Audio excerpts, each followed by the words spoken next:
dirige actuellement le département d'urbanisme, d'une part, et de l'autre côté, le département d'architecture. En urbanisme, comme vous le savez d'ailleurs,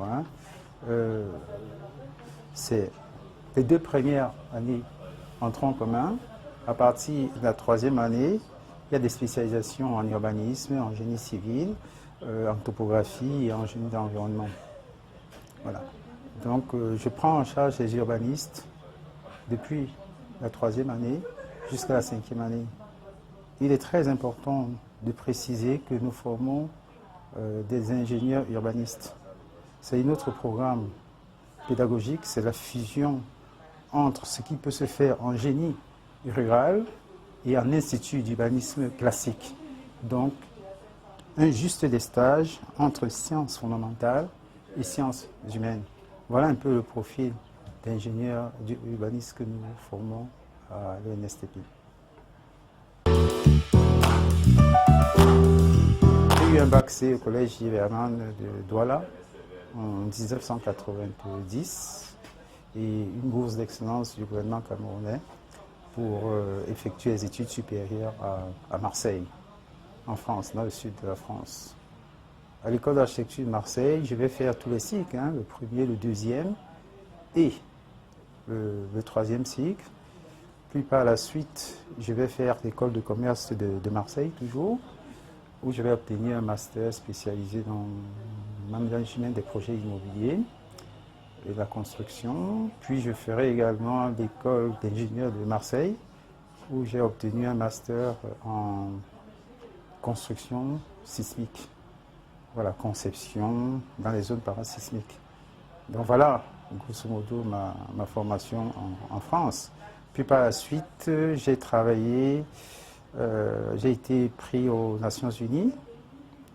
On devait nous envoyer au Népal.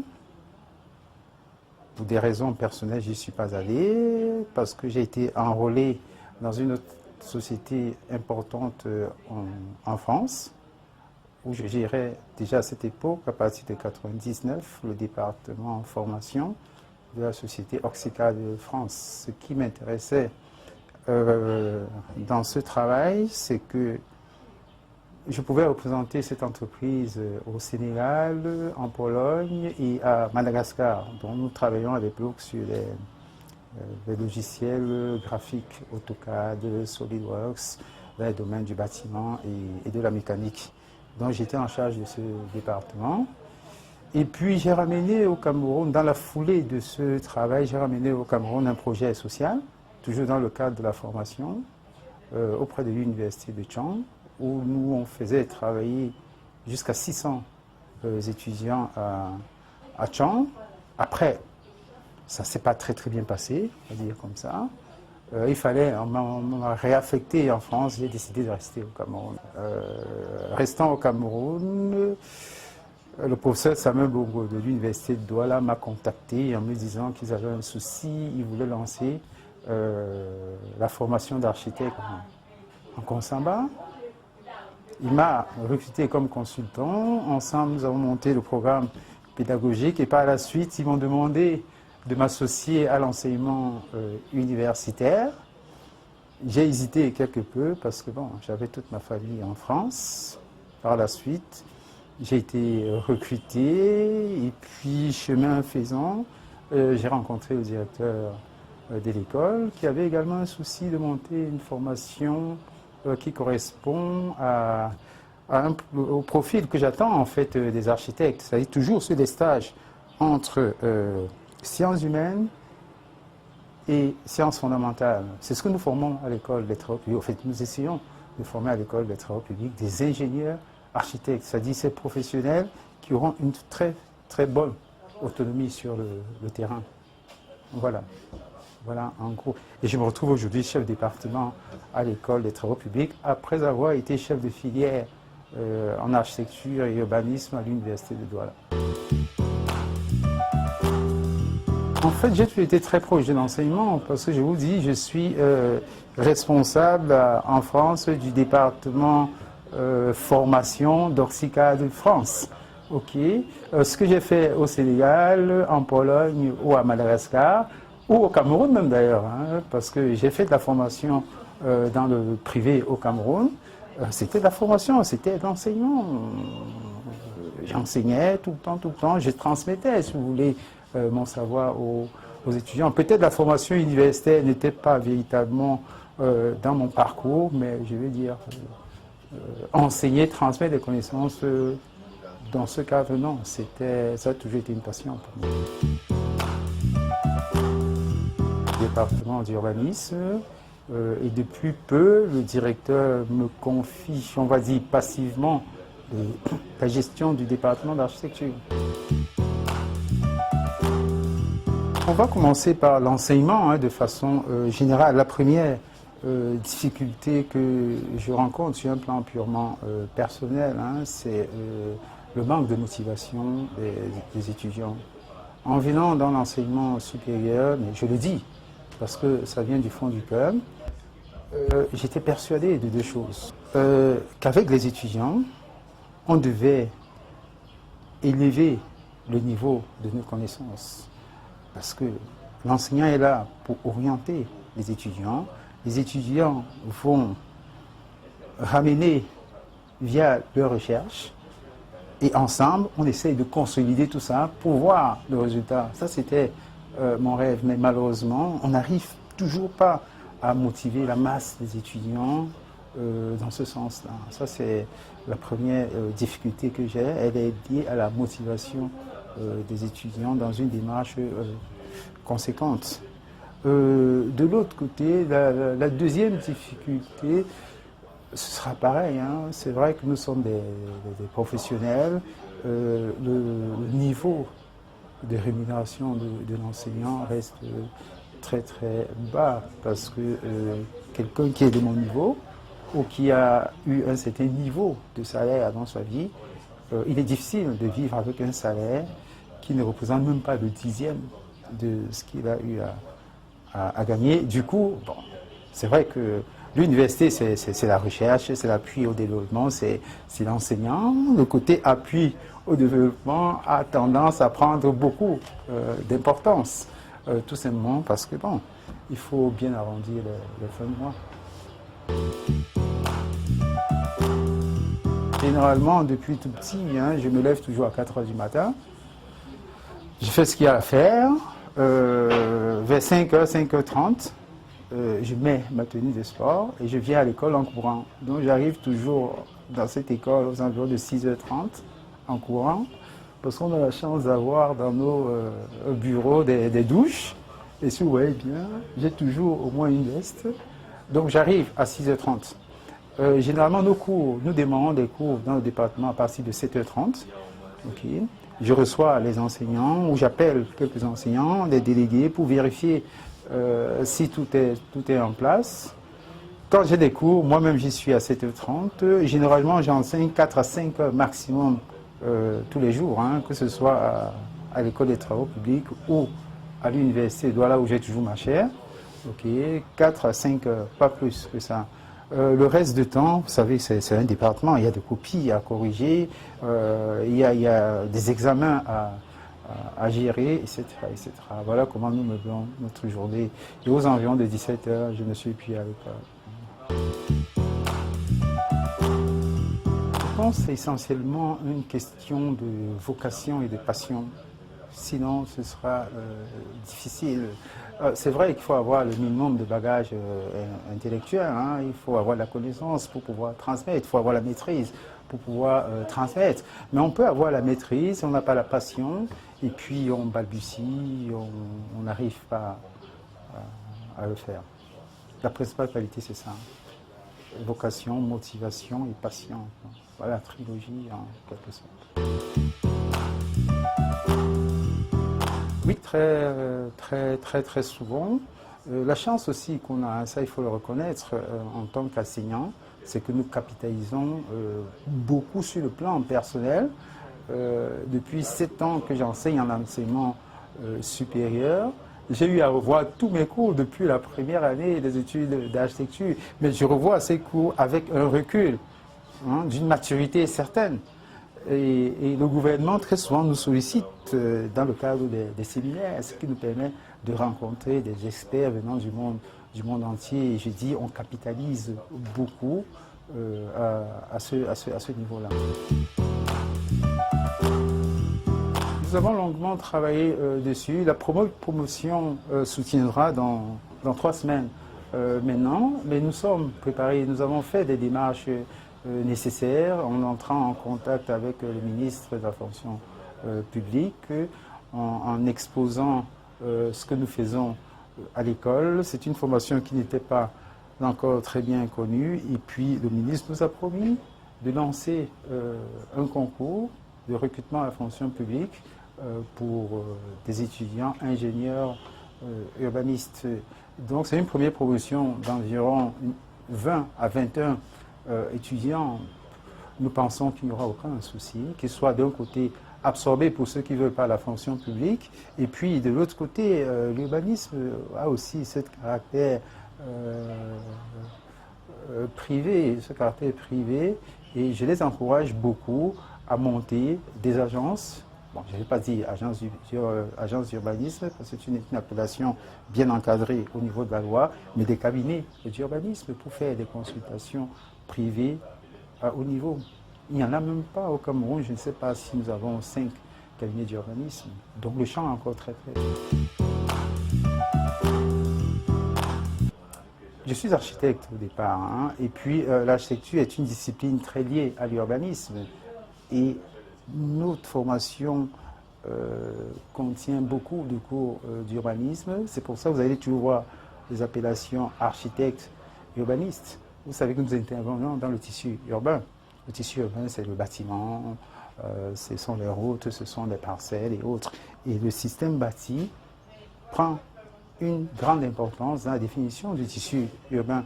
Et le bâtiment, c'est l'architecte. Donc du coup, la ville a tendance à être à 70-80% une question de raisonnement d'architecte. C'est pour ça que nous sommes des architectes urbanistes. Donc je gère aujourd'hui au département d'urbanisme avec les facilités dues au fait que ma discipline est très liée. On dit souvent que l'architecture et l'urbanisme, ce n'est qu'une question d'échelle. Ils ont raison, on n'entrera pas dans le détail, dans ce détail sémantique. Le conseil que je donnerais, le premier conseil, c'est ce que nous sommes en train de faire, l'école des travaux publics. C'est-à-dire, il faut former des architectes avec un bon contenu de sciences fondamentales.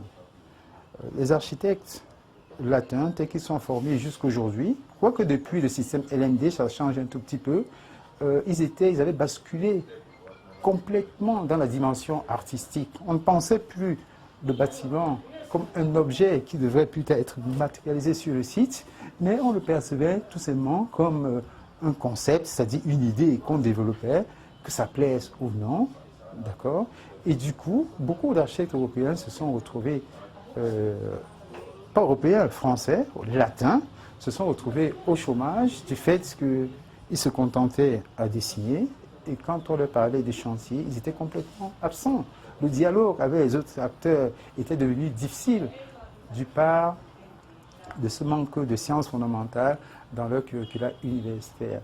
Donc à l'école des travaux, nous avons rectifié complètement le tir et ça représente vraiment le type de formation que j'aurais aimé souhaiter. Et j'encouragerais les étudiants aujourd'hui de venir suivre cette formation parce que, avec ces 2 compétences, comme je le disais déjà, ils ont une autonomie très très forte dans le marché. Et n'oubliez pas que le marché du bâtiment, où l'architecte est le maître d'œuvre, ça représente près de 600 milliards de francs CFA par an. Et dont les 10% doivent revenir aux architectes, aux maîtres d'œuvre. Tout corps d'État, il faut également associer des ingénieurs et d'autres acteurs dans cette question-là. Non, j'encouragerais les étudiants à y aller. Maintenant, les ingénieurs urbanistes, nous n'avons pas d'urbaniste au Cameroun. En fait, pas d'ingénieur à mon profil. C'est très très sensible ça, hein, parce que l'urbanisme n'étant même pas une discipline, puisque en réalité, de façon transversale, ça associe beaucoup d'autres disciplines. Les géographes se disent urbanistes, les économistes se disent urbanistes, les historiens vont se dire urbanistes, les sociologues vont se dire urbanistes, les ingénieurs génie civil se disent urbanistes. Ok. Maintenant, il faut bien trouver un consensus dans cette question. C'est pourquoi vous avez dit nos curricula, c'était de façon transversale, une association de toutes ces sensibilités, toutes ces compétences. Maintenant, n'oubliez pas qu'un pays comme la France a presque 22 écoles d'urbanisme. Pourtant, on a l'impression que ce sont des villes déjà toutes faites, toutes construites. Non, des choses, puisque la ville en réalité, une autre définition de l'urbanisme, c'est l'embellissement de la demeure terrestre de l'homme. Et l'homme en permanence est en train de changer. Il faut des techniciens de ce niveau, ok, pour repenser la ville en fonction de ces variations dans le comportement de l'homme. Nos villes n'existent peut-être pas parce qu'on n'a pas encore accordé la place qu'il faut à ces techniciens formés. Je pense qu'il y a de l'avenir dans la formation des ingénieurs urbanistes au Cameroun et j'encouragerai les étudiants à faire cette formation. Et je le dis souvent dans des séminaires, arrêtons le bricolage. Un ingénieur de génie civil n'est pas formé pour faire de l'urbanisme. Il faut que ce soit clair. Un topographe n'est pas formé pour faire de l'urbanisme. Quand il fait son plan de lotissement, il faut tout de suite, il associe un urbanisme sur la question d'aménagement de son territoire. Personne n'a dit, et ça c'est une erreur grave, que le plan d'une ville c'est des petits carrés en damier. Mais non, pas du tout. Quand nous enseignons l'histoire urbaine, on voit qu'il y a beaucoup de déclinaisons au niveau de la morphologie d'une ville, ce que les topographes ne connaissent pas forcément. Donc ils doivent s'allier aux urbanistes ou peut-être aux ingénieurs de génie civil pour parfaire ce travail. Donc les ingénieurs urbanistes ont vraiment leur place dans le développement urbain de notre pays. Et j'encourageais donc les étudiants vraiment à venir acquérir nos connaissances que nous dispensons dans notre département.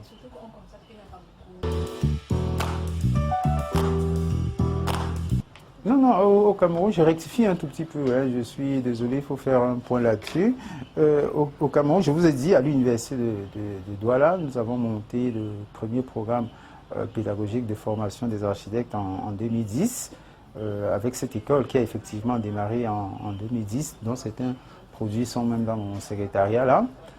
Puis Fouman a suivi un an après nous, en 2011, avec l'école privée Essaka, qui ont ouvert en 2011, et l'Institut Sahel, je crois qu'ils ont monté également une formation en architecture là-bas à partir de 2012, et l'école des travaux publics, depuis cette année, a monté sa formation d'ingénieur architecte, qui est complètement différente, hein, je le dis, des autres visions, des autres propositions, différentes au niveau de la lecture de nos curriculums. D'accord ? Nous avons un profil d'ingénieur, architecte, c'est clair.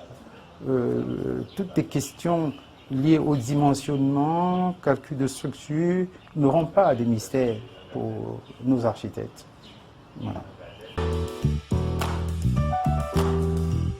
Mon rêve, bon, vous savez que je suis architecte, hein, nous rêvons toujours, mais j'ai une vision. Je pense que la première, une vision qui se décline en deux grands points. Le premier point, on est en train d'y arriver progressivement avec le dernier séminaire que le directeur a accepté, d'experts sur le BIM, sur le bâtiment passif. C'est très important parce que ces séminaires, très souvent, sont présentés par des personnes rompues d'expérience, des personnes de terrain. Si vous avez suivi le séminaire sur le bâtiment passif, cet Italien-là, il était très très clair. Il nous a montré un prototype qu'il a balancé comme ça, il a parcouru une bonne partie de l'Italie avec, ils se sont rendus compte que ça marchait. Nous avons besoin de côtoyer des experts de ce niveau et les étudiants même D'ailleurs, parce que là, on parle de la réalité. Maintenant, l'une des résolutions de ce séminaire, ce serait effectivement de renforcer la connaissance des étudiants. Vous savez que l'enseignement, c'est le savoir, et puis la connaissance, on se dit, ça viendra un peu plus tard. Ce sont ces professionnels, ces experts rompus de la tâche du terrain qui sont capables de transmettre la connaissance aux étudiants. Donc, étoffer nos curricula cette fois-ci, des enseignements dédiés à ces professionnels-là. On commence à le faire progressivement. Et c'est une très bonne chose. La deuxième chose, c'est effectivement de rendre notre formation plus professionnalisante. Tout simplement en rapprochant l'industrie de notre école. Ça aura, la première conséquence, ce serait de renforcer la compétence des étudiants à l'exercice d'un emploi. Parce qu'à partir du moment où, au sein de l'université, nous avons des incubateurs, nous avons des pépinières et nous sommes capables de vendre directement nos services aux maîtres d'ouvrage extérieurs, par nos étudiants, ils sont en train de se placer au niveau réel de la profession. Donc voilà mon deuxième rêve, ramener l'industrie à l'ENSCP. Voilà. Okay.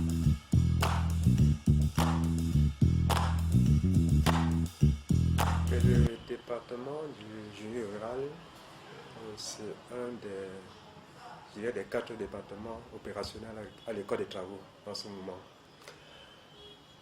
Celui du génie rural a plusieurs objectifs. Bon, le premier, il s'occupe de la formation initiale, c'est-à-dire les mèches, bac plus 5, et notamment s'occupe du niveau 1 et du niveau 2, consacré, je dirais, on va dire,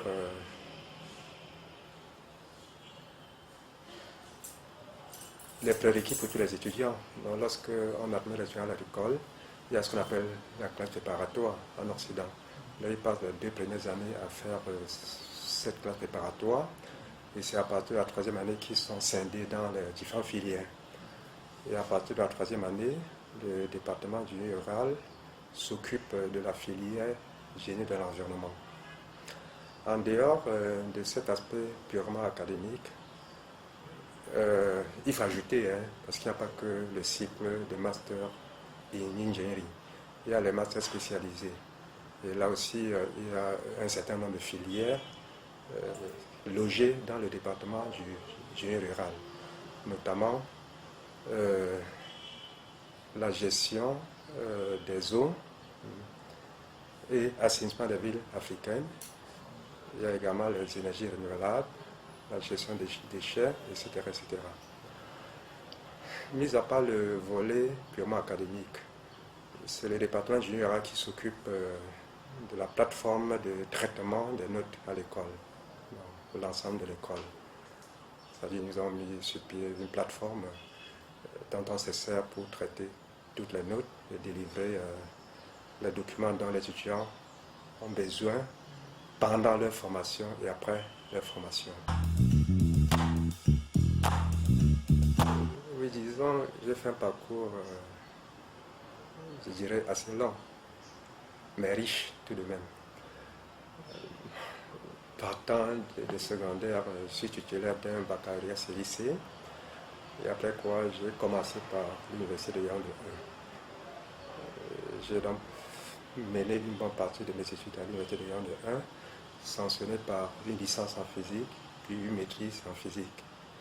C'est après cela que je suis parti au Cameroun pour faire la formation d'ingénierie dans le domaine hydraulique. Après la formation d'ingénierie, j'ai fait juste après cela une formation de spécialisation en génie énergétique et froid industriel. Et je me suis lancé dans la carrière professionnelle pour quelques années, mais très vite je suis reparti pour mener les études doctorales dans le domaine du génie industriel et mécanique. Bon, alors, proprement parler, est-ce qu'on a un diplôme dit d'enseignement? Je dirais non. Je dois peut-être dire qu'avant de partir du Cameroun pour la formation d'ingénierie, j'avais malgré moi opté pour l'enseignement puisque j'étais admis à l'école normale supérieure pour la formation des professeurs des lycées. Mais lorsque j'ai eu le concours pour la formation d'ingénierie, très très vite, j'ai choisi plutôt la formation d'ingénierie. Lorsque je suis rentré au Cameroun, je me suis lancé dans la carrière professionnelle, c'est-à-dire exercer comme ingénieur. Et par la suite, les autorités de l'École nationale supérieure des travaux publics m'ont sollicité pour donner un coup de main dans l'enseignement. Alors je me suis engagé, pas parce que j'avais véritablement cet amour, mais simplement parce que le Cameroun était un tout petit peu dans une situation que j'appellerais chômage technique global. Donc du coup, je me suis dit, ben, si on n'est véritablement pas sollicité dans notre domaine, on pourrait quand même aller donc donner un coup de main dans la formation. C'est comme ça que je me suis retrouvé dans l'enseignement. Et par la suite, j'ai pris goût. J'ai pris goût en dehors de cet enseignement qui est devenu quasiment une passion. Dans l'ingénierie, sans être abandonné, était relevé au second plan, donc fait en parallèle. Mais la vocation première était devenue l'enseignement. Je suis enseignant à l'Université de Yaoundé 1, notamment à l'École nationale supérieure polytechnique. C'est parce qu'on parle du poste, on a commencé par là, parce que si je dis des choses qui ne sont pas ici, ça sera... ça sera mal compris, quoi. Donc, cela dit, à l'école polytechnique, j'ai eu à assumer la responsabilité des niveaux de formation, notamment le niveau 4 des ingénieurs du génie mécanique. Ici, il faut relever que dans cette école-là, je suis au département du génie industriel et mécanique, enfin qui relève de ma formation doctorale. Après ça, si vous avez entendu parler du High Tech Center de l'école polytechnique, j'occupe jusqu'à présent la responsabilité de 2 laboratoires dans cette école, notamment le laboratoire d'usinage par commande numérique et puis ce qu'on appelle le CNC Mill, c'est-à-dire le fraisage par commande numérique. Donc, je suis responsable, j'ai été responsable de ces laboratoires, je reste responsable. Maintenant, ici à l'école des travaux, j'avais démarré en termes de responsabilité par assurer ce qu'on appelait à l'époque le coordonnateur de cycle. C'est-à-dire l'école de travaux, avant de changer de statut, avait 2 cycles. Le cycle des techniciens supérieurs et le cycle d'ingénieurs de travaux. Donc, avant de basculer dans un seul cycle, j'ai commencé par assumer la responsabilité de coordonnateur de cycle des ingénieurs de travaux. Et c'est par la suite que j'ai été responsabilisé au niveau du département du génie rural. Donc depuis, après avoir assumé pendant, je crois, 2 années, l'intérim de ce département, par la suite j'ai été confirmé de façon officielle depuis 2000 comme chef de département du génie rural. Bon, avec la dernière nomination assez récente, lorsque l'école a changé de statut, j'ai été une fois de plus confirmé dans ce département. Juste quand j'ai fini mes études, comme je le disais tantôt, je dois dire peut-être j'ai eu à relever que je n'avais véritablement pas la vocation d'aller enseigner.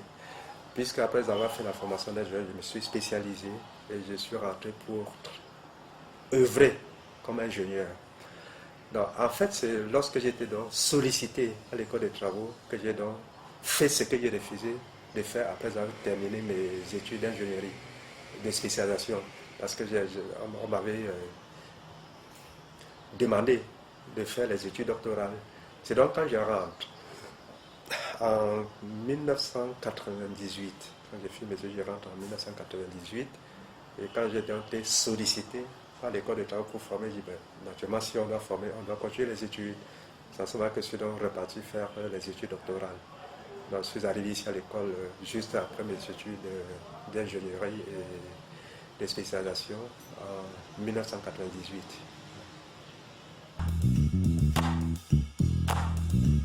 Disons, je parlerai de ces difficultés dans plusieurs ordres.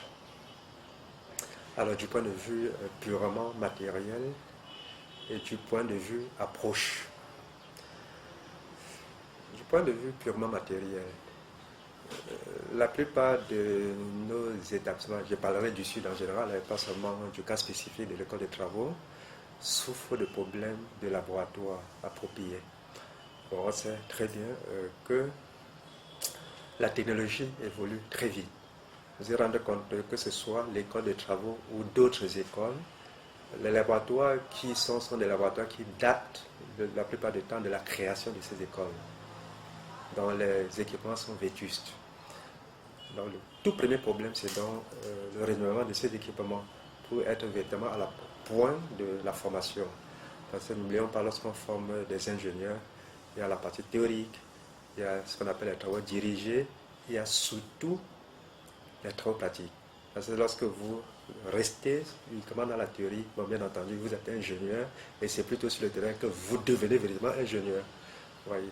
Donc c'est le premier problème, c'est-à-dire le problème d'équipement ou alors du renouvellement de nos laboratoires, des équipements de laboratoire. Le deuxième problème dont souffrent nos institutions, c'est l'approche pédagogique.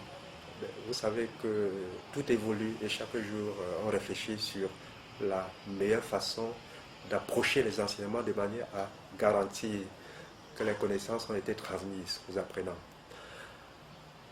La plupart du temps, pour ne pas dire que la quasi-totalité des enseignants, je dirais minimum 90%, restent dans la méthode classique, complètement dépassée, celles qui ne sont pas de nature à favoriser le meilleur apprentissage qu'il soit.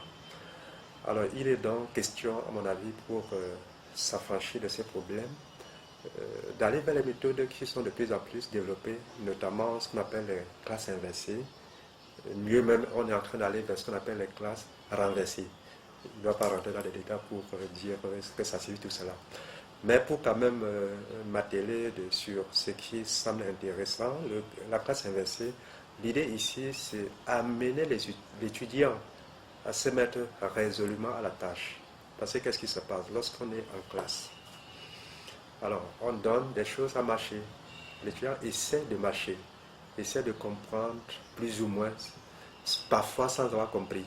Mais lorsqu'on fait l'inverse, c'est-à-dire on donne par exemple un support de cours aux étudiants et on dit ok, lors de la prochaine rencontre, vous devez exposer pour qu'on sache qu'est-ce que vous avez retenu, qu'est-ce que vous n'avez pas compris. Là, c'est plus efficace. Donc, nos institutions souffrent donc de ces deux mots, donc, du point de vue équipement des laboratoires et ensuite de l'approche méthodologique pour conduire au mieux la formation, surtout quand il s'agit de formation d'ingénierie. Alors, autre chose qui semble aussi important et qui devrait accompagner la meilleure formation possible des ingénieurs, c'est les visites de terrain. Alors, vous savez très bien que dès lors que nos institutions ne sont pas équipées, parce que lorsque les institutions sont suffisamment équipées, les étudiants, avant leur sortie, peuvent avoir tout découvert sur place. Dès lors que c'est mal équipé, il est donc impératif que des sorties soient organisées pour qu'ils puissent palper la réalité. C'est-à-dire, quelquefois, lorsqu'on parle d'une chose, c'est plus facile de comprendre l'enseignement lorsqu'on a vu la chose que lorsqu'on essaie de se représenter ces choses dans la tête. Donc voilà également un autre problème dont souffrent nos institutions. La raison étant multiple, parce que dès lors que les effectifs sont de plus en plus élevés, il va de soi qu'il est difficilement envisageable d'amener sur le terrain ces étudiants-là. Donc il faut déjà avoir des moyens de transport. Il faut pouvoir ouvrir des collaborations avec des industries et autres là, des chantiers, pour à chaque fois donc amener les étudiants de manière à accompagner, pour qu'ils puissent palper du doigt la réalité et rapprocher ces réalités-là à la théorie reçue en classe. Donc voilà pour ma part les trois grands mots pour ne pas dire peut-être des insuffisances dont souffre la formation professionnelle, pas à l'école de travaux seulement, c'est-à-dire dans notre pays de façon générale. Oui et non. Justement, si on se déporte dans nos laboratoires, on verra énormément d'équipements. Et a priori, bon, lorsqu'on est profane, on dit oui, c'est très très équipé. J'ai dit tantôt que, en fait, la science évolue très bien, on le sait. Il faut toujours essayer de se remettre à jour. Sans quoi, à un moment donné, vous ferez la formation sur un outil qui est complètement dépassé. Dans l'école des travaux, contrairement à d'autres écoles, parce que là, il faut se tirer un coup de chapeau. Dans certaines écoles, non, quasiment rien. Mais il ne faut pas dire cela pour se vanter, puisqu'il y a également des écoles qui font des efforts et qui sont largement au-dessus. L'école des travaux a quand même des laboratoires, même si, comme je le dis, il y a nécessité de pouvoir compléter de manière à être à jour par rapport à la technologie de l'heure. On a quand même un laboratoire de physique et de chimie donc, qui rentre dans la formation au niveau du premier cycle dont j'ai fait allusion tout à l'heure là. Parce que j'ai dit, lorsqu'on recrute, la première étape, c'est pouvoir faire une formation, donner les sciences fondamentales à tout le monde. C'est la base, quoi, la base de la science, les sciences fondamentales. Et ce faisant, justement, les sciences fondamentales se résument à quoi? Chimie, physique, informatique, etc., etc. Ils ont quand même la chance, même si nous disons qu'il y a toujours d'autres équipements qui seraient intéressants à voir et qui est un peu la technologie de pointe. Il y a quand même le laboratoire de physique qui est opérationnel, ils font les TP physique. Il y a le laboratoire de chimie. Bon, maintenant, au niveau des filières déjà, c'est-à-dire lorsqu'on rentre au second cycle, à partir de la troisième année, et on procède à la formation d'ingénieur proprement dit. Alors, on a le laboratoire d'hydraulique qui nécessite des compléments ou des réhabilitations, etc. On a un laboratoire de géotechnie. Bon, bref, c'est-à-dire l'école de travail de papa, avec rien, il y a quand même des équipements pour beaucoup dépassés qui nécessitent d'être remplacés, pour d'autres qui nécessitent une remise à niveau, etc.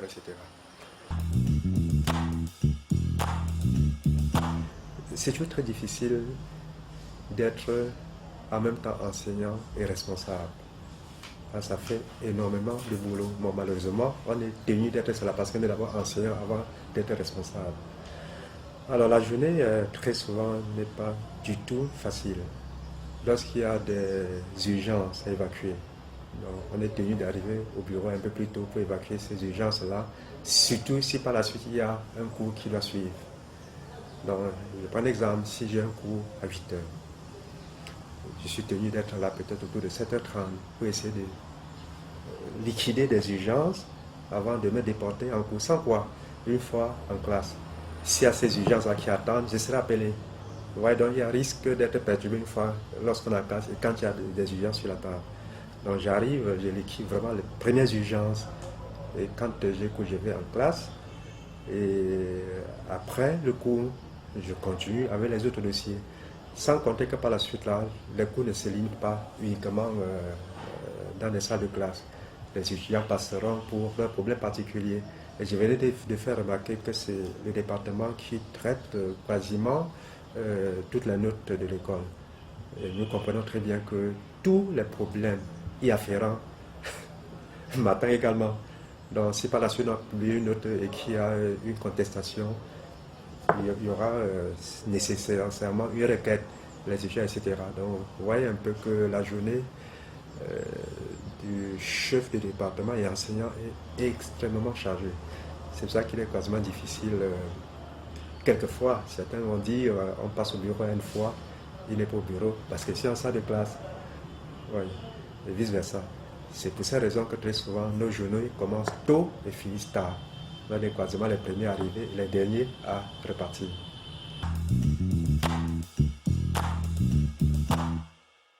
On ne me demande pas.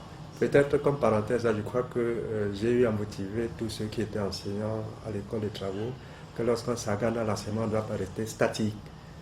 C'était une initiative personnelle parce que je me suis retrouvé dans une voie que je n'avais pas sollicitée. Puis c'est lorsqu'on enseigne, on doit toujours se remettre en question, on doit pouvoir mener des recherches. Et on ne peut pas mener des recherches si on n'a pas fait des études doctorales, etc. Donc vous vous rendez compte que tous ceux qui ont suivi ça ici, ils n'ont fait que suivre mes conseils, quoi. Parce qu'en gros, les gens arrivent, ils ont le diplôme, tout est fini, ils enseignent. Lorsqu'on enseigne, on doit se remettre en question tous les jours. Donc on ne m'a pas demandé. Je suis arrivé, j'ai dit, voilà, je me suis retrouvé ce que je n'ai pas souhaité faire dans la vie. Dans ce que je n'ai pas voulu faire, ça, faire les études doctorales, je suis obligé d'aller le faire. Oui, j'explique pourquoi. Bon, en fait, en gros, lorsqu'on fait une formation dans une école d'ingénierie, on a besoin d'un tout. Lorsqu'on est ingénieur et docteur, c'est l'idéal. Ça signifie qu'en termes de formation professionnelle, les étudiants comprendront de quoi on parle. En termes de recherche, puisque rien n'est statique, comme je le relève, et si tu veux dans des institutions qu'on doit pouvoir trouver la solution au problème. Et pour trouver la solution au problème, il faut commencer par s'initier à la recherche. Et on ne peut pas s'initier à la recherche lorsqu'on ne se lance pas dans les études doctorales. Donc c'est vraiment l'idéal. Et comme je le dis, on peut également, il n'est pas, faire un doctorat, ce n'est pas une fin en soi. Un ingénieur qui a une grande expérience peut être sollicité. Mais la différence, c'est que c'est très souvent limité en termes d'aller de l'avant pour chercher des solutions à un certain nombre de problèmes qui nécessitent de faire un travail de recherche. Mais lorsqu'on est sur le terrain, on a également des expériences extrêmement utiles pour apporter dans la formation d'ingénierie. En gros, pour nous résumer, on peut combiner les enseignants qui sont ingénieurs à la base et ceux qui ne sont pas ingénieurs du tout, qui ont fait leur cursus purement universitaire. Et en mélangeant les deux, on peut arriver. Mais lorsqu'on a fait les deux, c'est l'idéal.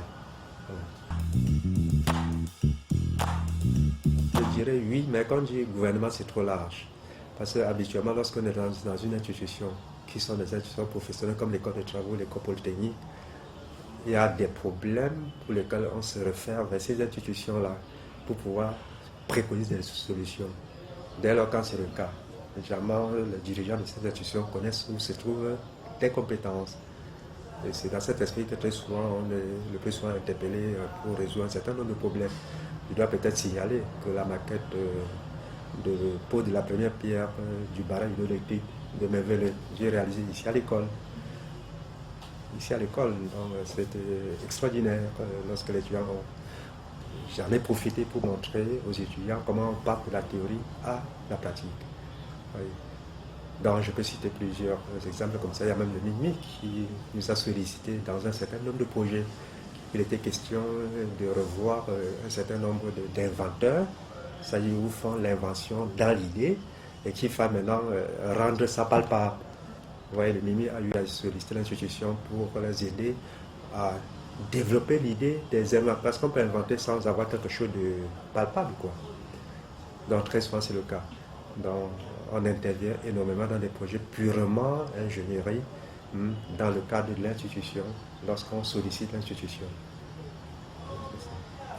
Et bien entendu, en dehors de ça, lorsqu'on est sollicité à titre privé, on répond à ces sollicitations-là. Je crois que ça, c'est une question très intéressante. Vous savez, quand on parle de l'environnement, c'est quelque chose de très vaste. Peut-être je commencerai par le cycle d'ingénieur, un master en ingénierie. Peut-être j'arriverai à ceux qui font des masters en spécialisation. Alors, vous savez que lorsqu'on parle de l'environnement, c'est très vaste. Et si je prends le cas du Cameroun, l'environnement, on en fait partout. Mais ce qu'on fait ici à l'école de travaux, c'est le génie de l'environnement. Parce que rappelez-vous, si vous allez dans la plupart de nos instituts en fac, on va vous dire qu'on fait l'environnement.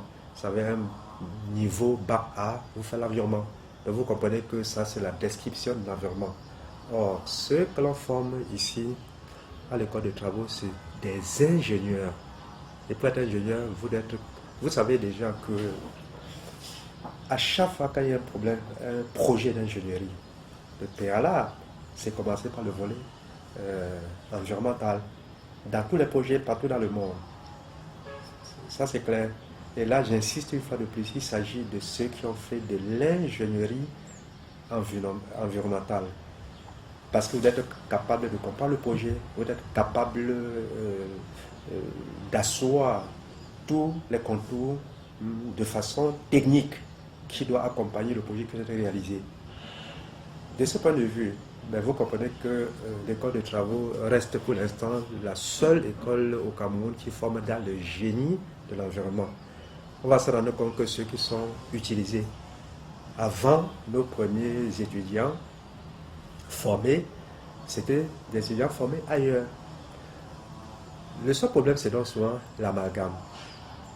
Lorsque une structure ou un bureau d'ingénieur, je ne sais pas quoi, a besoin d'un environnementaliste, il va de soi que lorsque peut-être c'est un littéraire qui arrive, c'est-à-dire qui a fait du génie de l'environnement, mais qui a fait l'environnement qui n'est pas le génie de l'environnement, il peut s'estimer qu'il n'est pas satisfait.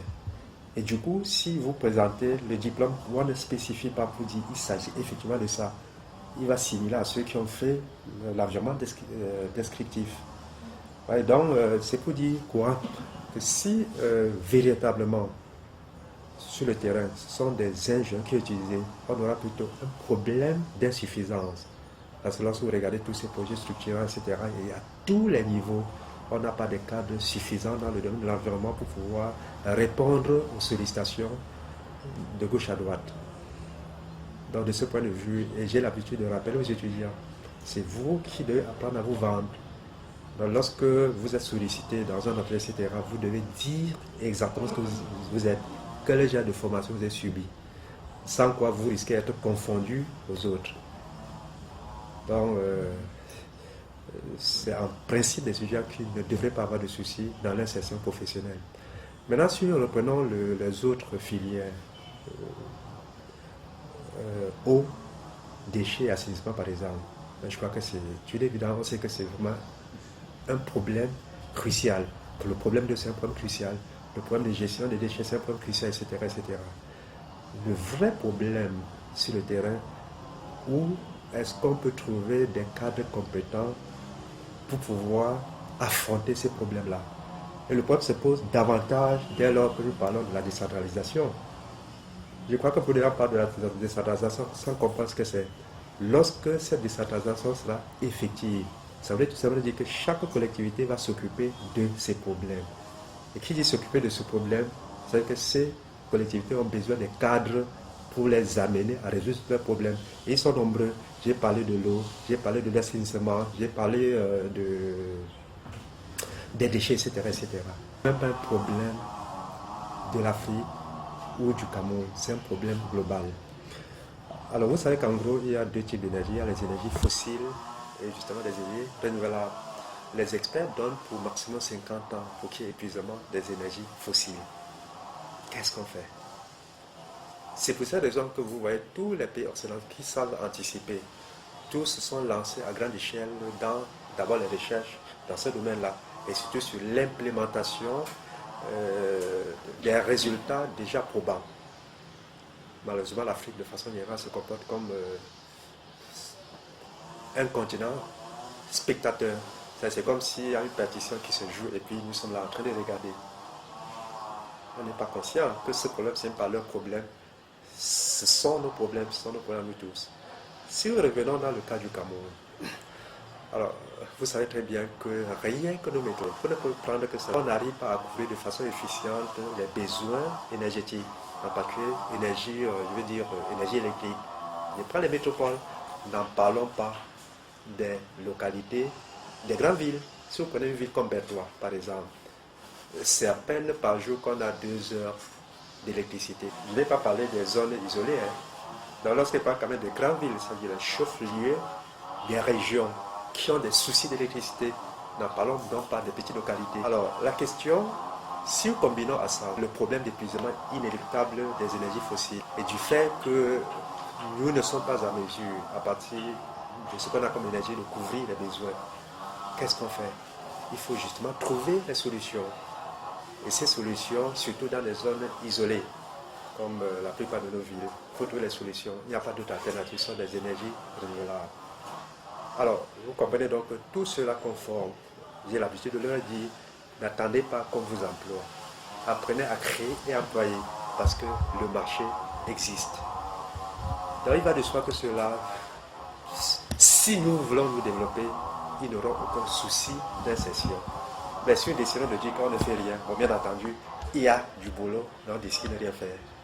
Mais si nous devons relever le défi de développement, c'est évident que ceux qu'on a formés jusqu'à présent seront en nombre insuffisant pour répondre à ces sollicitations-là. Donc, en principe, nos étudiants n'auraient aucun souci pour s'insérer dans le monde professionnel.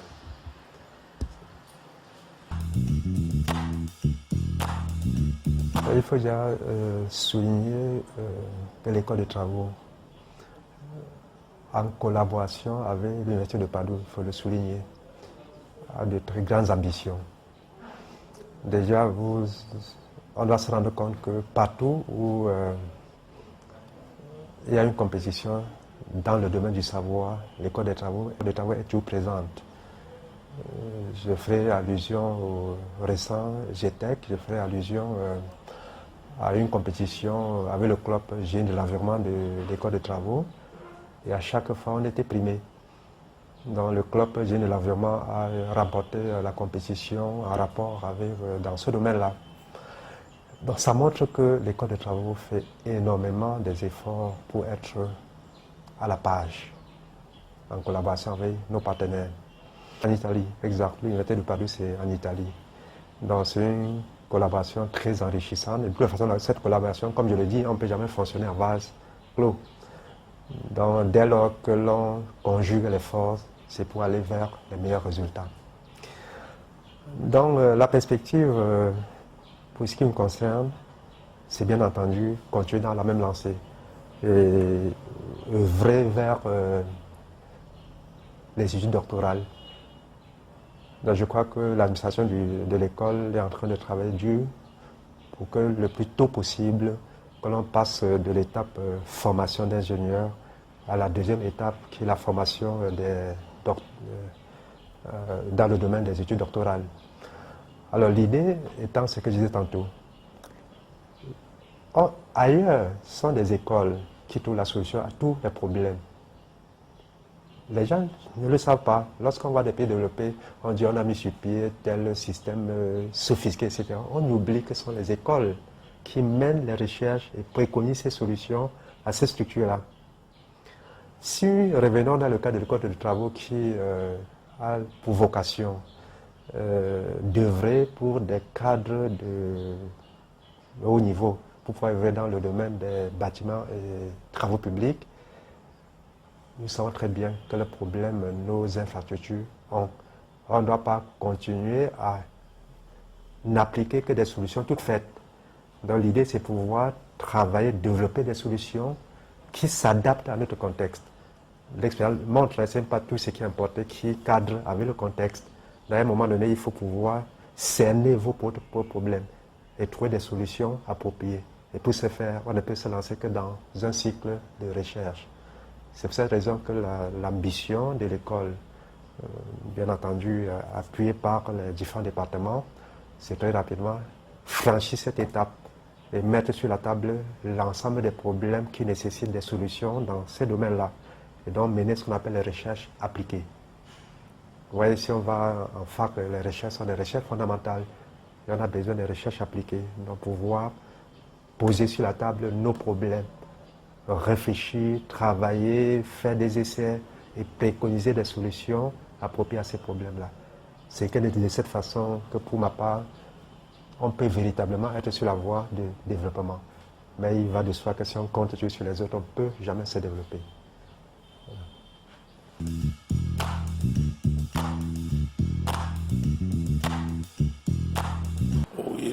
Le département dont on a la charge depuis 5 ans à l'école des travaux publics, le département de topographie et cadastre, qui forme des ingénieurs de conception en topographie et cadastre, ce qu'on appelle bien l'équivalent des Master of Engineering.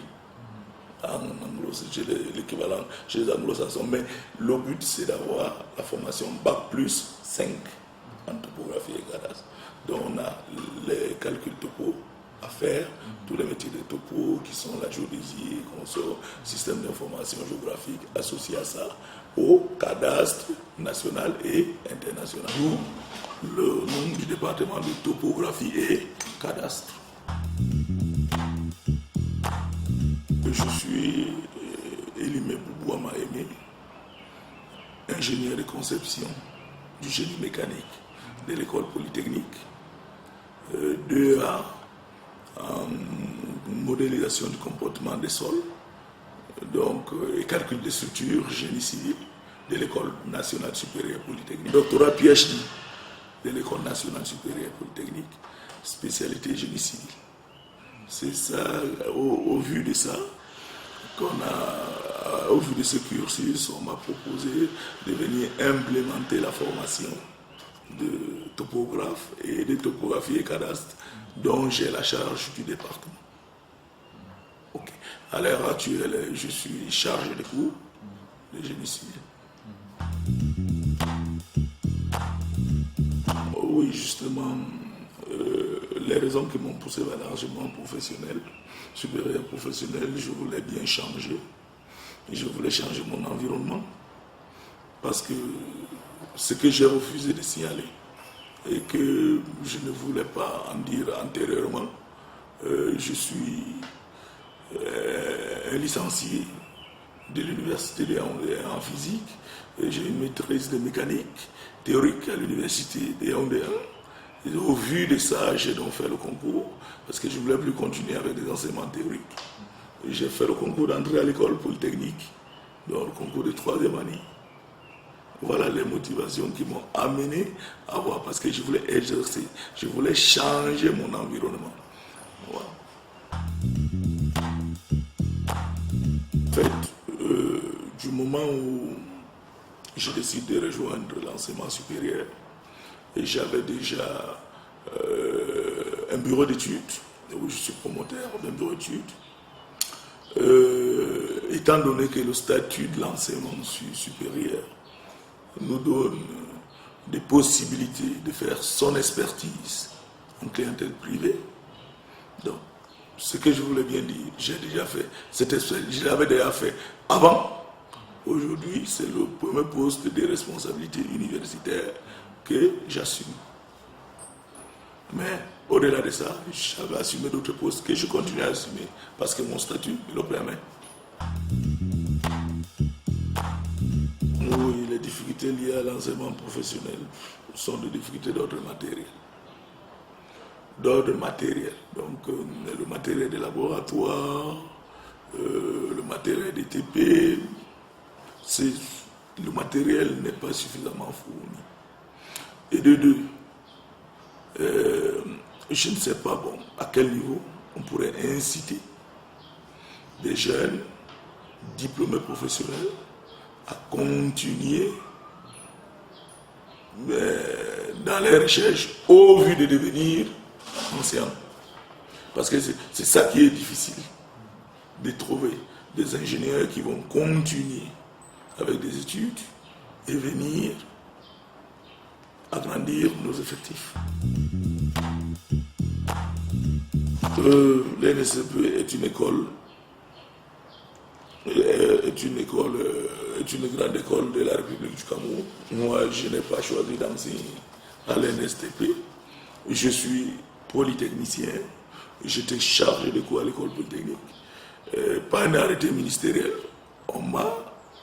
l'arrêté ministériel m'a amené en fonction comme chef de département à l'école des travaux publics.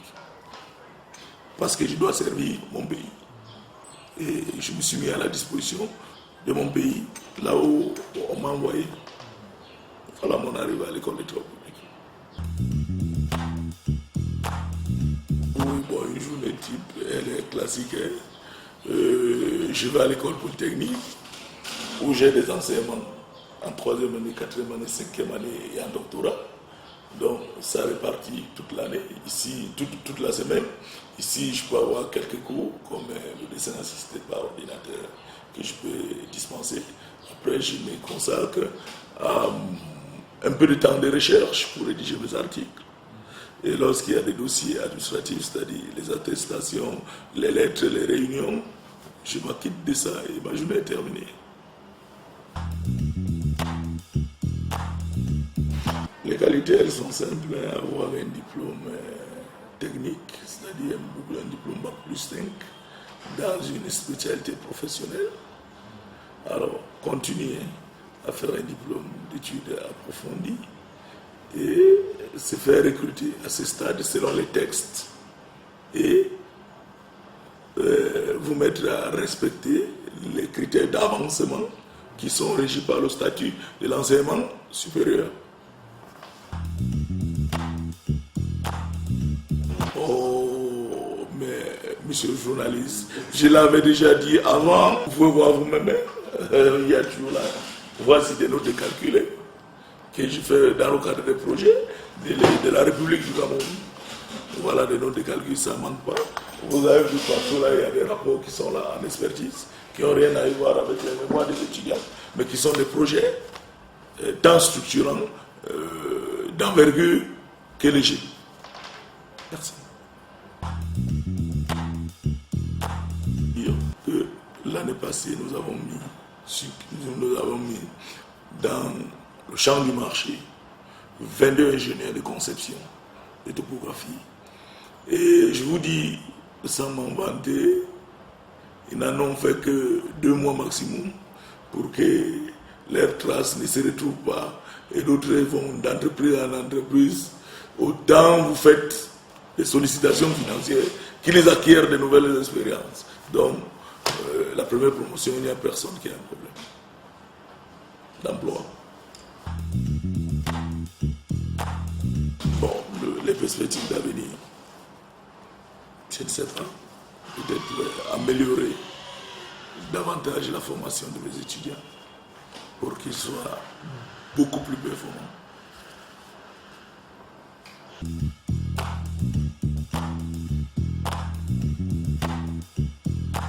Cette école.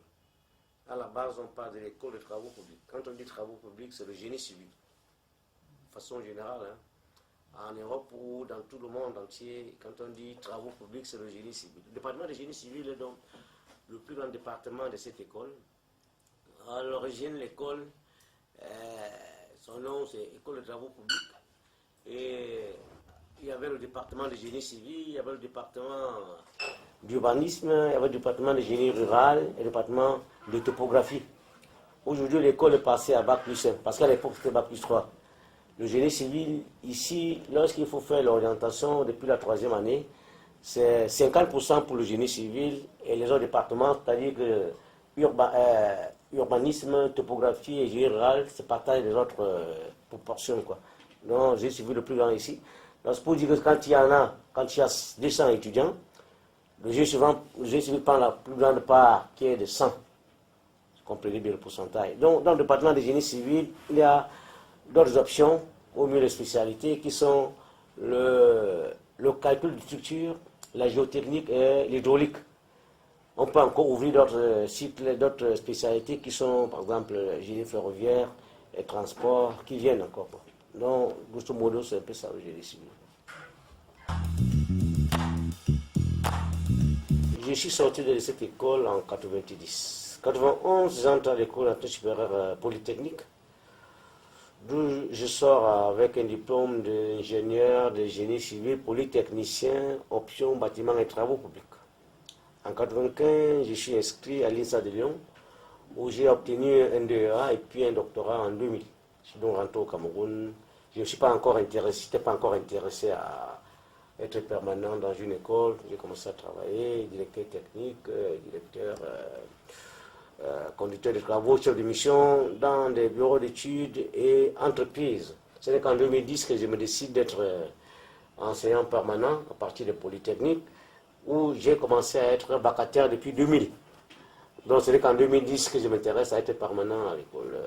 Donc c'est comme ça que j'ai commencé déjà à enseigner dans cette école en 92.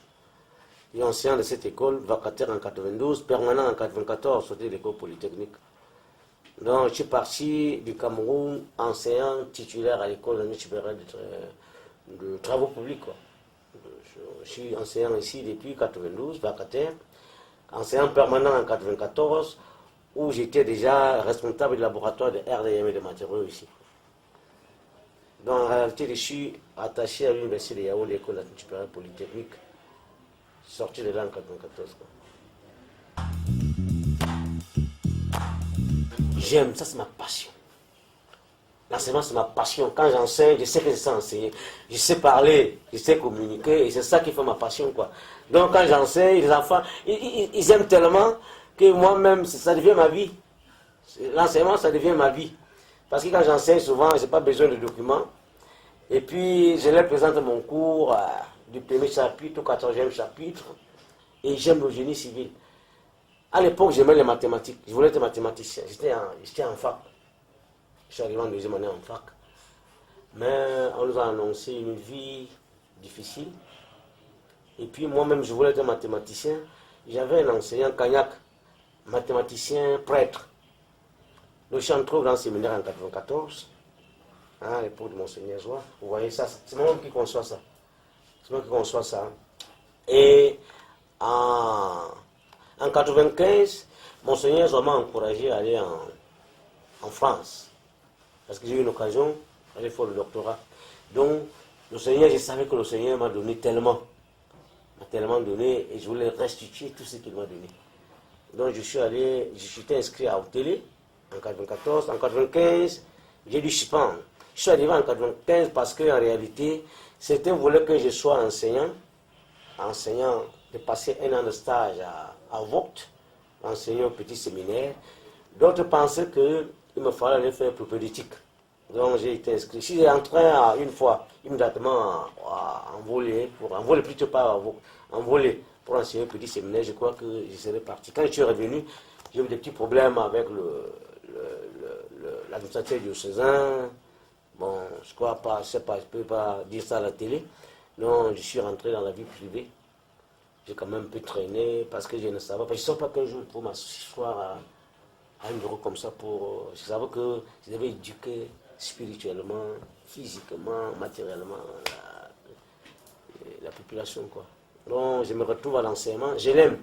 J'enseigne depuis que je suis en troisième. Depuis que je suis en troisième. J'ai eu mon BPC en 83. J'enseignais déjà au primaire, en sixième. J'étais un peu un petit crack en mathématiques. En seconde, j'enseignais également. Arrivant en terminale, j'ai continué d'enseigner. Et je le fais donc depuis... Je peux dire que j'enseigne depuis la naissance. Depuis la naissance. L'enseignement, c'est ma passion. Ma passion, ma principale passion, c'est enseigner. Ce matin, vous êtes arrivé un peu tard aujourd'hui. Si vous étiez arrivé un peu tôt, une affluence énorme. Énorme. Je viens ici à 6h30, je rentre à 20h, 21h. Dans la documentation, dans la lecture, parce que je suis d'abord un bon rédacteur. Je suis d'abord un littéraire. Je suis d'abord un littéraire avant d'être scientifique. Parce qu'à l'époque, on nous disait que les littéraires, les scientifiques, les vrais littéraires, ce sont les scientifiques. Et j'ai aimé ça. Je ne parle pas le français. Les gens ils disent il aurait fallu que je mange. Moi je ne dis pas il aurait fallu que je mange. Je dis il aurait fallu que je mangeasse. Il aurait fallu qu'il mangeait. Ils aimaient accent circonflexe à A. Donc on dit je ne parle pas le français des techniciens. Je parle le français des littéraires, philosophes. À l'époque, je me souviens, quand j'ai soutenu ma thèse, mon président de jury m'a posé la question de savoir si j'étais littéraire ou philosophe. Je dis je suis littéraire, philosophe, scientifique. Hein? Donc, en fait, c'est ça. J'étais déjà avant, à l'époque, de 94-95, j'étais le responsable du laboratoire RDM, parce que j'aimais bien la mécanique. J'aimais les mathématiques. Quand je n'ai pas pu m'orienter vers les mathématiques, j'aimais bien ce qui avait trait aux mathématiques. Donc, je faisais la résistance de matériaux. Ce que j'ai enseigné ici, la résistance de matériaux. Et qui dit matériaux, qui dit résistant, dit également matériaux. Donc j'étais responsable du laboratoire de RDM, résistant de matériaux et des matériaux. Après je suis parti, quoi. Et puis quand je suis revenu, j'ai été nommé ici le 17 décembre 2013. Donc bientôt je ferai 5 ans ici. J'ai été rappelé ici. J'étais parti d'ici. On m'a rappelé. Donc je suis revenu tout simplement à la carte de départ. J'ai été formé ici. Je suis parti. J'ai eu une bourse. C'était une bourse de l'État. J'ai profité donc de cette bourse de l'État. Mais moi j'allais rentrer dans ce que je voulais faire. C'est le ministère du Christ. Je crois qu'enseigner aussi, former des gens. Je fais plus de morale également. Quand j'enseigne en même temps la morale. Non, c'est ça. La difficulté qu'il y a à l'enseignement professionnel aujourd'hui, c'est une question de la télévision. En réalité, lorsqu'on fait la technique telle que nous enseignons dans le domaine technique, il faut accompagner ça par les essais de laboratoire, la pratique des laboratoires. Et les limites que nous avons, c'est les limites liées à l'acquisition de matériel de laboratoire. Au Cameroun, nous n'en avons pas. Et puis, les chantiers également, nous formons ici dans le génie civil 100 étudiants. Il faut caser ces 100 étudiants dans des chantiers, des grands chantiers. Combien de chantiers nous avons ici au Cameroun? On a Mekine, on avait le pont du Vouri, on a maintenant l'Artigan, on ne va pas envoyer tous là-bas. Ça fait que certains vont dans de grands chantiers pour acquérir la grande technologie, d'autres n'y vont pas. Conséquence, tout le monde n'est pas formé de la même manière. Donc la formation n'est pas suivie, n'est pas accompagnée par des applications en laboratoire. J'ai eu également la chance d'aller dans des chantiers, des grands chantiers. J'ai eu la chance de composer le béton dans de grandes centrales à béton, dans de grands bureaux d'études français. Ça fait que la formation que j'ai faite, ou mieux que j'ai suivie, a été accompagnée également des suivis de laboratoire, des suivis dans les chantiers, quoi. Je n'ai pas choisi la nature. C'est comme vous faisiez la question de savoir pourquoi tu as choisi d'être nègre, ou noir, ou camerounais. Pourquoi j'ai choisi d'être Manguissa? Je suis Sanaga. Je suis Manguissa d'origine Sanaga. Vous allez me poser la question de savoir pourquoi vous avez choisi d'être Sanaga. Je vous dirais, c'est la nature. Il y a des choses qui arrivent qu'on ne choisit pas. Même être ingénieur de génie civil, je n'ai jamais choisi d'être ingénieur de génie civil. C'est l'environnement qui m'a amené à être. Et je suis très sûr que c'est le Seigneur qui m'a conduit vers ça. Tout ce qui arrive, peut-être quand tu as la foi en Dieu, ça arrive que du Seigneur. Et on ne peut pas justifier ce que le Seigneur a dit. Ça veut dire que vous voulez justifier ce qui vous a créé. Pourquoi vous avez été créé? Comment on peut justifier d'avoir été créé? On ne peut pas justifier ça. Il y a des choses qu'on ne justifie pas. Il y a des choses qui sont naturelles. Je suis sorti de l'école de travaux. C'est une école que je connais mieux que toute autre école. Après, j'aimais l'enseignement moi aussi.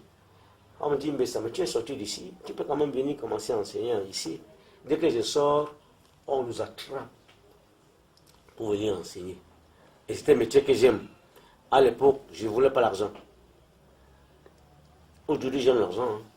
Parce qu'à l'époque, moi, le métier que je voulais choisir, c'est le métier de sacrifice. Dieu n'a pas besoin d'argent. On peut aider les gens qui servent à l'église avec de l'argent, mais ils ne doivent pas chercher l'argent. Donc c'est pour ça que je suis venu à l'enseignement. J'ai dit, je m'en fous, même si j'ai de l'argent. Aujourd'hui, j'ai une famille, il me faut avoir de l'argent. L'enseignement devient quelque chose de fondamental, quelque chose de principal, mais on est obligé de chercher de façon secondaire. Parce que le métier d'enseignant en tant que tel ne donne pas de l'argent. Ce n'est pas un métier à but lucratif. C'est une passion, c'est un métier de passion, ce n'est pas un métier d'argent. Être ingénieur simple dans les chantiers, on peut avoir des millions de francs, mais être enseignant, même à l'université, ce n'est pas pour de l'argent. Une journée type, c'est quoi? Moi, je n'ai pas de journée type. Toutes mes journées sont des journées types. Toutes mes journées sont des journées types. Je ne suis pas quelqu'un qui travaille un peu, après il fait ce qu'il veut faire. Toutes mes journées sont pleines. Je viens le matin, la discipline. Quand j'entre, quand j'accélère une fois, tout le monde sait qu'il est là. Et tout le monde se casse. Je peux vous montrer. Vous voyez, je ne suis pas chargé de la discipline. Mais j'ai ici, on va voir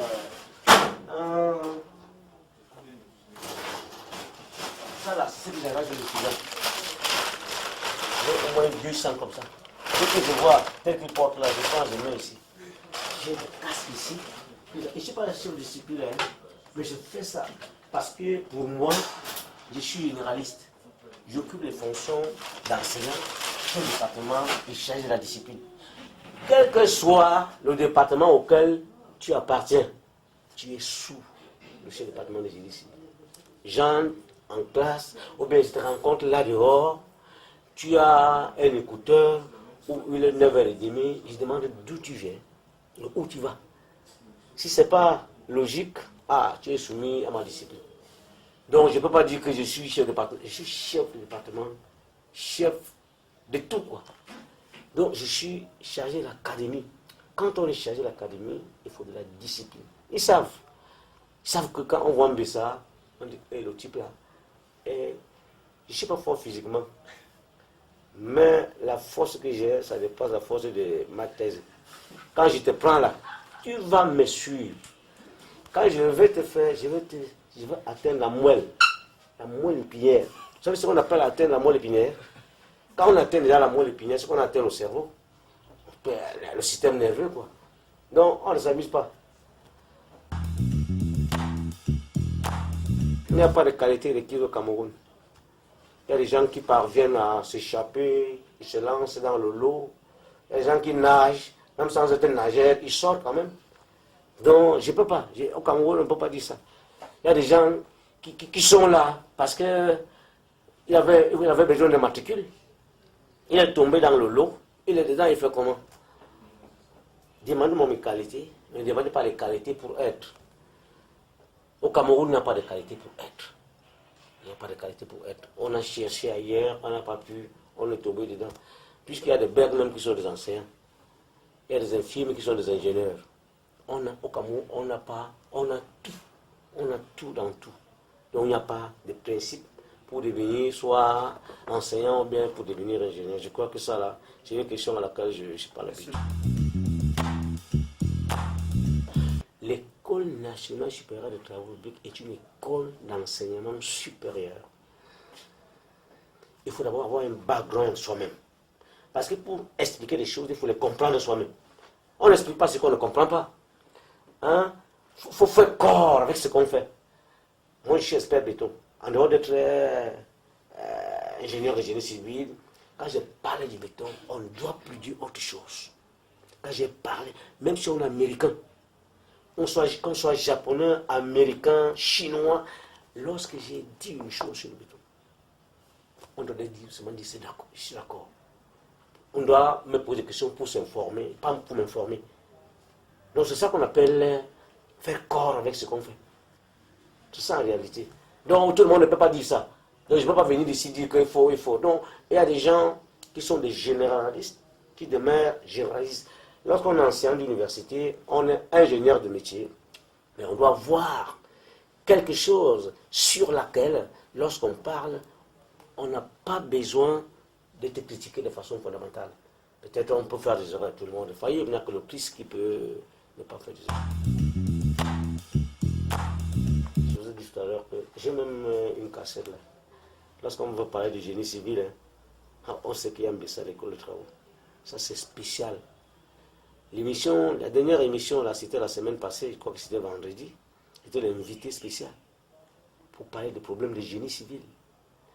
Hein? J'ai une particularité, c'est que j'ai fait beaucoup d'administration. La grande administration, la haute administration que j'ai faite à l'époque, c'était le contrôle supérieur de l'État. Je connais le secret du contrôle. Je suis parmi les ingénieurs qui ont fait l'administration, qui ont fait la pratique, qui ont fait la théorie. Ça, j'ai eu l'habitude de m'inventer. Parce qu'il n'est pas donné à tout le monde de faire l'administration, de faire également la théorie et la pratique. C'est la particularité. Donc, dire que si le gouvernement a fait son appel à moi, je suis parmi les seuls ingénieurs au Cameroun qui parlent du génie civil à la télévision. C'est-à-dire que on te pose des questions sur des réalités, des questions pratiques, des questions économiques qui touchent l'économie, qui touchent la science et la technique et l'enseignement également. Donc je suis parmi ceux-là qui ont un langage facile à parler, de ceux qui les gens ne veulent pas dire. Compétitif. Je ne peux pas dire que celui que je forme n'est pas compétitif. C'est moi, puis moi je forme à la compétition. Je ne forme pas pour être fonctionnaire, je te forme à la compétition. C'est l'école de travaux publics, une école de référence, l'école de Mbessa. L'école de Mbessa. C'est-à-dire que Mbessa est là-bas. De toute façon, le nom Mbessa tout seul suffit. Mbessa, au département de génie civil, ça fait penser que c'est un grand département. Seul le nom de Mbessa. Seul mon nom suffit pour penser que cette école doit aller loin. Seul mon nom. Mon nom, c'est, comment je vais dire, c'est un logo. Ah oui, mon nom est un logo.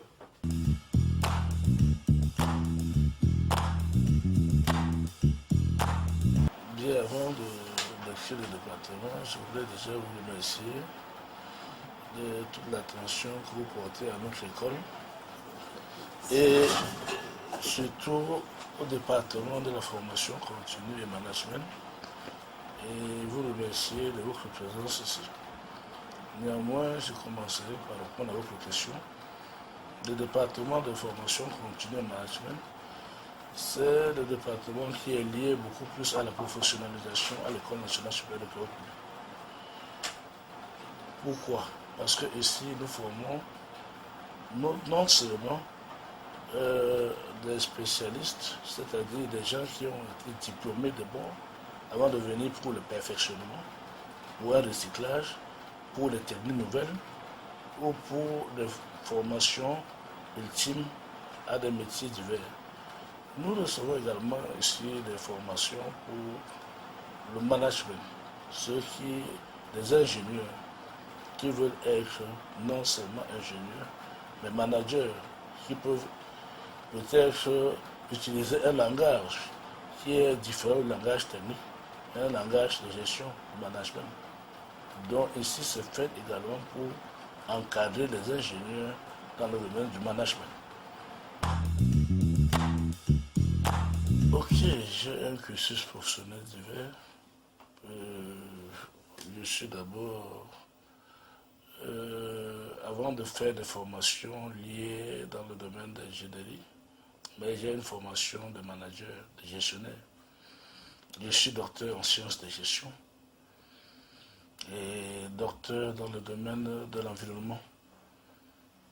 Donc j'ai un double doctorat en sciences de gestion et en environnement. Donc pour être ici, je suis d'abord professeur de formation parce que je suis enseignant formé de l'école nationale supérieure, de l'école nationale, de l'école normale, avant d'être ici à l'école nationale supérieure de travaux publics, où j'occupe dorénavant le département de management. Donc pour être enseignant ici actuellement, il faut avoir un minimum requis de doctorat dans le domaine de l'ingénierie ou dans n'importe quel domaine. Je vous ai dit que je suis enseignant d'abord de formation, donc j'ai une vocation d'enseignant, sorti de l'école normale supérieure. Et c'est d'abord pour vocation enseignant. Vous êtes fait pour être enseignant pour toute votre vie. Maintenant, enseigner dans le cycle technique, ce n'est que la même chose parce que nous ne sommes pas enseignants littéraires, nous sommes enseignants de domaine technique. L'ingénierie, c'est un domaine technique, le management, c'est un domaine technique. Donc, nous sommes sur la ligne droite de la formation dans le domaine de l'ingénierie. Parce qu'il est question d'inoculer aux ingénieurs une bonne dose de management.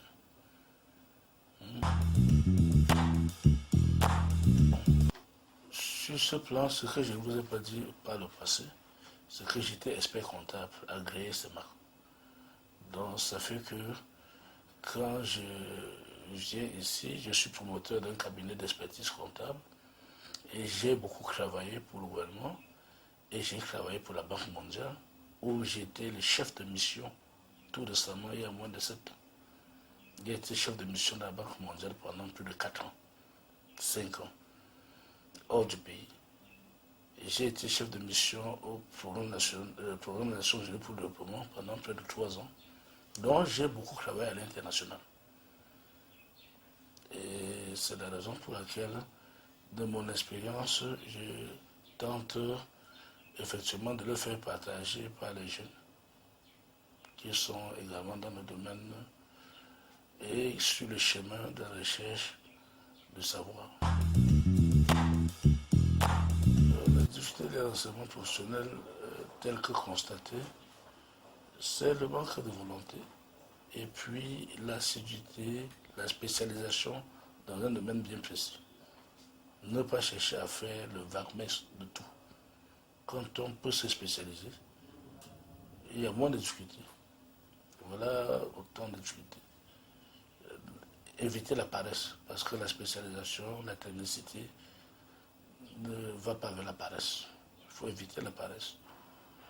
Être dynamique, être chercheur, être entrepreneur et avoir la probité de pouvoir apprendre et pouvoir se renseigner et savoir tout ce qu'on doit savoir dans son domaine. Je n'ai pas choisi, je suis un fonctionnaire. Un fonctionnaire peut enseigner partout. Je peux être envoyé partout. La preuve en est que je n'enseigne pas seulement à l'ESCP. Ce qui va peut-être vous surprendre, c'est que je suis à la fois enseignant à l'ENAM en ce moment. Je suis enseignant à l'EMIA, à l'école militaire inter-am en ce moment. Je suis enseignant à l'université de Tcham.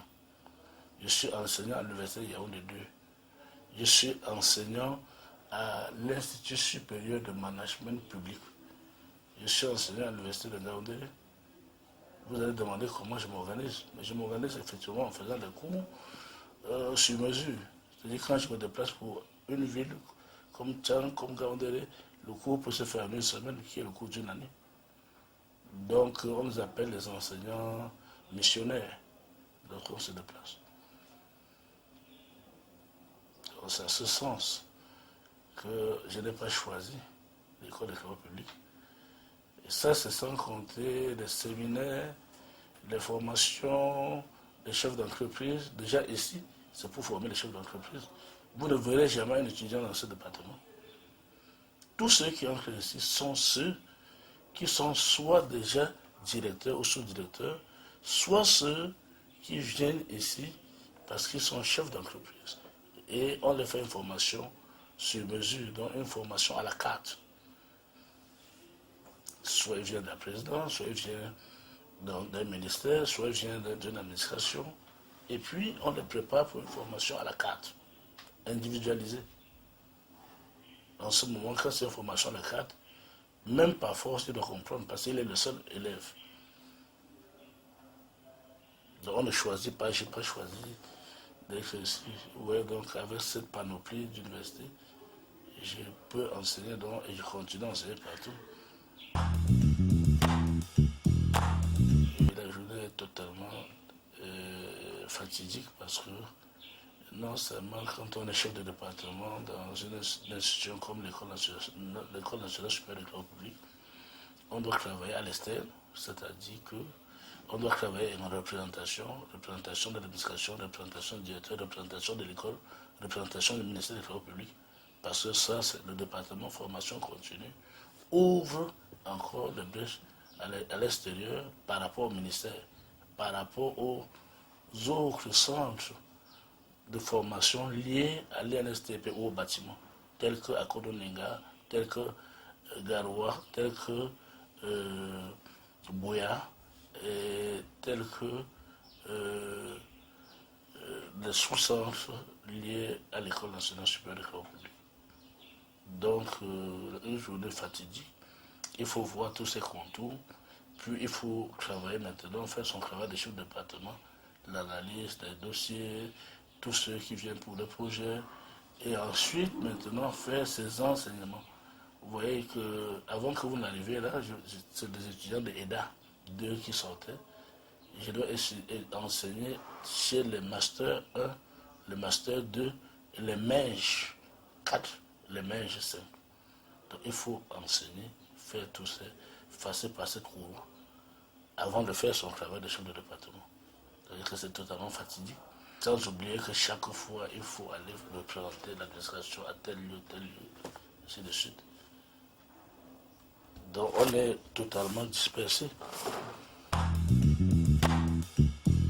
Non, il n'y a pas de qualité requise. Il faut tout simplement avoir la technicité et le diplôme. Et maintenant, comme l'École nationale supérieure de travaux publics est peut-être sous l'université, sous le ministère de l'enseignement supérieur, c'est-à-dire qu'en ce moment, s'il faut que vous soyez recruté à l'École nationale supérieure de travaux publics, il faut passer par le recrutement de l'enseignement supérieur, le niveau requis, qui est le minimum de doctorat.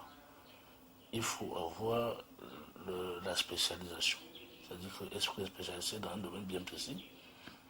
Il faut également que vous soyez entièrement disponible. Oui, en plus, beaucoup plus dans le cadre privé. Parce que, comme je vous l'ai dit, je suis expert comptable agréé. Et je travaille beaucoup à le gouvernement dans les projets des institutions du ministère, notamment des ministères techniques. Beaucoup de travaux.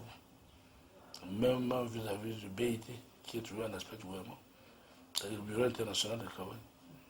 Nous sommes permanemment en plein dans les consultations. Pour le gouvernement, c'en est trop d'ailleurs. C'est le paradoxe. Parce que les élèves issus de ce département ne viennent plus pour chercher le travail. C'est des gens qui ont déjà le travail, qui viennent se perfectionner, qui viennent effectivement pour rechercher la performance, qui viennent parce qu'il y a une technique nouvelle qu'ils veulent associer à leur cursus, qui viennent effectivement parce qu'ils veulent faire un recyclage, ils veulent apprendre peut-être un pan qui les a échappés dans la formation, dans leur formation. Ils veulent peut-être introduire le management dans leur cursus. Donc ceux qui viennent ici, ce n'est pas des chercheurs d'emploi, c'est des gens qui sont déjà assis.